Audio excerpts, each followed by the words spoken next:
When you work in an industry, it can be very easy to take it for granted that everyone you meet will know what you know. And when it comes to the solar power industry, it's often just assumed that people will know all about quite complex power usage. We know from experience that helping our customers to understand the basics at the start of our relationships helps everyone. So, with this in mind, I'm going to share with you some important information. Let's start with power. Electricity, unlike your gas meter, is measured in kilowatt hours.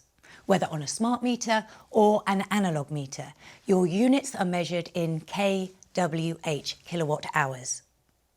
To make more sense of this, the average washing machine uses about 1.5 kWh in a cycle, or if you have an electric fan heater, these can use 2 to 3 kWh per hour.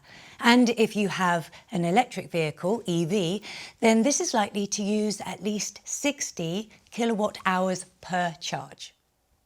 The average house uses about 3,000 kilowatt hours per year, which is about 9 kWh per day. This is helpful to understand when designing the new power station for your home.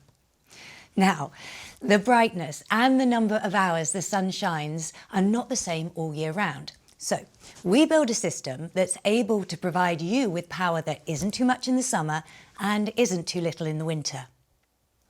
Electricity comes in two formats, AC and DC. Now, the power we use in the home is AC. The power generated by solar panels is DC. So, we need to turn DC to AC. This is why we need an inverter. Once the power has been turned from DC to AC, we can then either use it in our home or export it to the grid and get credited for this.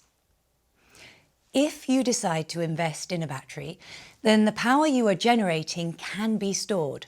And this doesn't require converting to AC as batteries work on DC.